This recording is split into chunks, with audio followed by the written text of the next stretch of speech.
Le 10 août, Juan Branco, avocat et écrivain, connu pour ses prises de position audacieuses et ses écrits corrosifs contre les élites, publie un thread explosif sur X accusant Emmanuel et Brigitte Macron de dissimuler des vérités troublantes sur leur passé, ravivant des rumeurs persistantes selon lesquelles Brigitte Macron aurait un lien mystérieux avec son frère Jean-Michel Trogneux, voire une usurpation d'identité. Ces allégations, bien que dépourvues de preuves formelles, enflamment les réseaux sociaux et divisent l'opinion publique. La France, déchirée entre le Rassemblement national, RN, qui gagne du terrain avec une popularité croissante, et les barrières médiatiques érigées par les élites pour museler les voix dissidentes, observe ce scandale avec un mélange de choc, de fascination et d'incrédulité. Selon un article de Valeurs Actuelles publié le 10 août, Branco insinue des incohérences majeures dans l'histoire officielle de la famille Trogneux, relançant une théorie conspirationniste née en 2021, qui a été déboutée en justice en 2024, mais continue de circuler dans les cercles alternatifs. Cette théorie, amplifiée par des figures internationales comme Candace Owens, prétend que Brigitte Macron aurait usurpé l'identité de son frère Jean-Michel Trogneux. Une allégation qualifiée de diffamation pure par l'Élysée.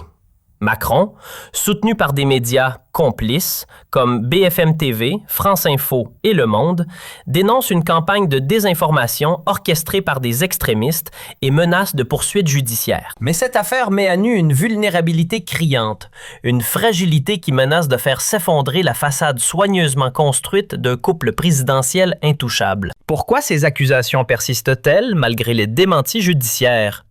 Pourquoi Macron est-il si fragile face à ces rumeurs?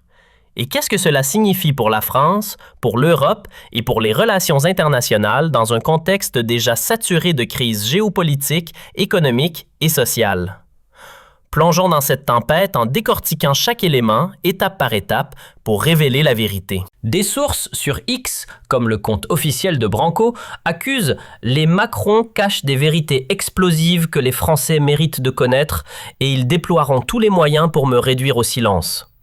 Ces mots sont un véritable cri au visage des citoyens français qui cherchent désespérément la transparence dans un océan de mensonges, de désinformation et de narratives officielles imposées par les élites. Le Rassemblement national, devenu la première force politique aux élections européennes de 2024, dénonce sans relâche le mur antifasciste, une construction artificielle conçue pour marginaliser les voix dissidentes et protéger le statu quo. Ce que les élites croyaient indestructible s'effondre comme un château de cartes face à la montée d'une soif populaire pour la vérité, amplifiée par les réseaux sociaux et les médias alternatifs. Le Rassemblement national, sous la direction de Marine Le Pen et Jordan Bardella, défend des principes clairs et inébranlables. Souveraineté nationale, sécurité des Français et retour au bon sens politique.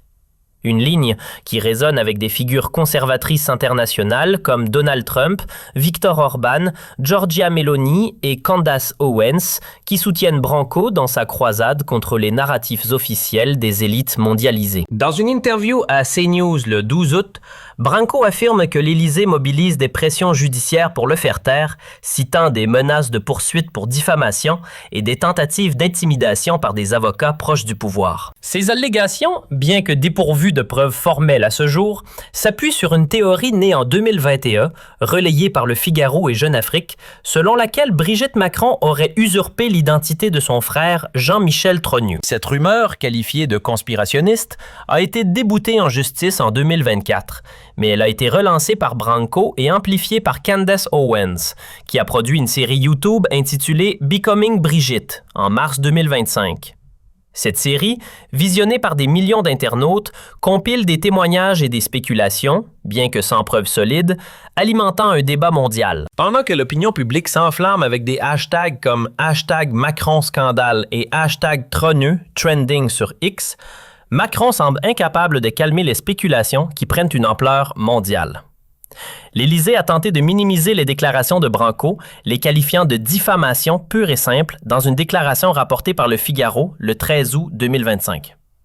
Une erreur colossale qui n'a fait qu'attiser les spéculations et amplifier l'attention mondiale sur ce scandale. Selon Le Point, Macron a mobilisé une équipe d'avocats pour contrer ces accusations, arguant que les propos de Branco sont infondés et visent à déstabiliser la présidence dans un contexte de crise géopolitique et sociale. Mais cette réponse agressive a eu l'effet inverse, alimentant les théories sur X et dans les médias alternatifs, où des postes comme celui d'Europatriote France, 13 août 2025, accusent l'Élysée de censure désespérée et d'abus de pouvoir pour protéger un secret. Candace Owens, dans un post publié en août, a apporté son soutien à Branco, déclarant « La vérité finira par éclater et les Macron ne pourront pas l'arrêter. » Selon Valeurs Actuelles, l'Élysée aurait dépensé des sommes considérables pour contrer ces rumeurs, engageant des cabinets de communication et des avocats spécialisés dans la gestion de crise. Mais chaque tentative de répression ne fait qu'alimenter davantage les spéculations, donnant l'impression d'un président et d'une première dame aux abois. Macron joue un double jeu depuis des années. En Europe, il se présente comme un champion du libéralisme progressiste, aligné sur Bruxelles et les idéaux mondialisés. En France, il agit comme un censeur autoritaire, muselant les voix critiques et étouffant les débats gênants, notamment sur la question migratoire, les relations internationales et maintenant, sa vie personnelle. Ce scandale, amplifié par les réseaux sociaux et les médias alternatifs comme CNews et Valeurs Actuelles, met Macron dans une position intenable, révélant un président prêt à tout pour protéger son image, même au prix de la liberté d'expression et de la confiance des Français. Mais qui est cet Emmanuel Macron, ce président si fragile face aux accusations de Juan Branco et Candace Owens? Il est temps de révéler la vérité derrière sa façade lisse, soigneusement polie par des années de communication médiatique. Macron, qui se vend comme un leader moderne, visionnaire et progressiste, traîne un passé qui soulève de sérieuses questions sur sa crédibilité et sa légitimité. Imaginez, le président censé guider la nation à travers les tempêtes économiques, sociales et géopolitiques a un historique marqué par des scandales financiers et des alliances douteuses. Il évoque avec fierté ses années en tant que banquier chez Rothschild, ses connexions rapides avec les élites mondiales, mais cela sonne comme l'histoire d'un opportuniste charmeur et calculateur. Ces récits ne prouvent pas une authenticité humaine, mais masquent une personnalité problématique, tissée d'ambitions démesurées et de manipulations habiles. Sa gestion de ce scandale, comme rapporté par Valeurs Actuelles, montre une panique croissante. En menaçant Branco de poursuites judiciaires, Macron espère étouffer l'affaire, mais il ne fait qu'attiser les flammes d'une controverse qui menace sa présidence. Selon Le Monde, août, l'Élysée aurait tenté de discréditer Branco en le qualifiant de polémiste marginal. Mais cette stratégie a échoué face à l'écho retentissant de ses déclarations sur les réseaux sociaux, où des millions de Français et d'internautes internationaux débattent de la véracité de ces allégations. Cette affaire, bien que dépourvue de preuves concrètes pour l'instant, a relancé des rumeurs de longue date amplifiées par des figures conservatrices internationales et des médias alternatifs, mettant Macron sous une pression insoutenable. Souvenez-vous du scandale des retraites en 2019-2020, où il a imposé des réformes en secret, brisant ses promesses de dialogue social et provoquant des mois de manifestations violentes dans les rues de France. L'homme qui jouait avec les règles économiques chez Rothschild est aujourd'hui celui qui joue avec la Constitution française, contournant le Parlement à coups de 49,3 dès que cela sert ses desseins. Sa réponse à Branco, menaçant de poursuites judiciaires, n'est qu'un prolongement de cette mentalité. Un président qui préfère nier, minimiser et réprimer plutôt que d'affronter la réalité avec courage et transparence. Cette affaire, amplifiée par les réseaux sociaux et les médias alternatifs comme CNews et Valeurs Actuelles, met en lumière un président qui crée la vérité et qui est prêt à tout pour protéger son image, même au prix de la liberté d'expression et de la confiance des Français.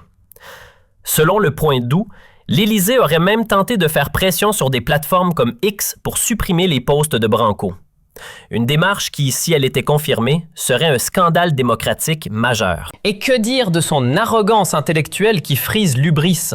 Les échecs répétés de Macron, particulièrement en diplomatie, mettent en lumière une ignorance criante des réalités nationales et des aspirations profondes du peuple français. Lui qui doit négocier sur la scène mondiale avec des puissances comme la Russie, la Chine, les États-Unis ou l'Algérie, n'a jamais jugé nécessaire de s'adapter aux préoccupations quotidiennes des Français. Chômage, insécurité, pouvoir d'achat en chute libre. Selon l'INC, l'inflation atteint 5,2% en 2025, tandis que le chômage stagne à 7,5%, aggravant la crise sociale. Son choix de carrière, passant de la banque à la politique par pur opportunisme, en sautant les échelons traditionnels de l'engagement public, témoigne d'un pragmatisme froid, dénué de toute passion authentique pour le service de la nation.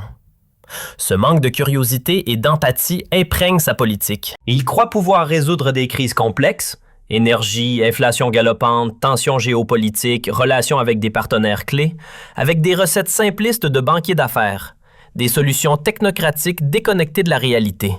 Le résultat? Des échecs en cascade, des promesses brisées et une France plus fracturée que jamais. Et le sommet de cette tragédie? Le manque chronique de fermeté de Macron, une faiblesse qui le rend imprévisible et vulnérable face à des figures comme Juan Branco, Candace Owens ou des adversaires géopolitiques. Il a toujours esquivé les confrontations difficiles, préférant les compromis boiteux ou les reculades face à la pression populaire ou internationale. Ce schéma traverse toute sa vie. Il a perdu des batailles internes au sein de son propre mouvement et s'est adapté au vent libéral dominant, abandonnant toute conviction initiale pour suivre les tendances mondialisées. Emmanuel Macron n'est pas un rocher dans la tempête, il est une girouette qui ajuste sa position au gré des opportunités, des sondages et des alliances éphémères. Sa tentative de réponse à Branco, menaçant de poursuites judiciaires, loin de montrer du leadership, a révélé un président incapable de gérer une crise personnelle sans recourir à la répression. Une stratégie qui ne fait qu'alimenter les spéculations et fragiliser davantage sa présidence. Selon la presse en août, Macron aurait tenté de contrer ces rumeurs par des déclarations publiques, mais sa posture défensive et ses menaces judiciaires n'ont fait qu'attiser les flammes d'une controverse qui menace de consumer son mandat. Examinons maintenant la présidence de Macron sous un angle plus large, un chaos organisé, un désordre qui s'aggrave jour après jour, amplifié par ce scandale retentissant. Sa majorité parlementaire s'effrite comme du sable. La gauche bloque les réformes essentielles et la France s'enlise dans des débats stériles sur les salaires minimaux, les retraites explosives et les chaînes d'approvisionnement vulnérables à la mondialisation. Ce n'est pas gouverner avec une vision claire. C'est un cartel de pouvoir qui ne tient que sur le papier, soutenu par des médias complaisants qui répètent les narratifs officiels. Les citoyens perdent confiance en l'État. Un État qui semble distant, inefficace et déconnecté. Les frontières restent ouvertes comme des passoires, l'insécurité explose dans nos villes et les décisions de politique étrangère de Macron relèvent d'un jeu de hasard pur, un poker risqué avec des enjeux vitaux pour la paix mondiale. Les livraisons d'armes à l'Ukraine, sans limite claire, ne sont pas une diplomatie équilibrée, mais une escalade irresponsable qui nous rapproche dangereusement d'un conflit global.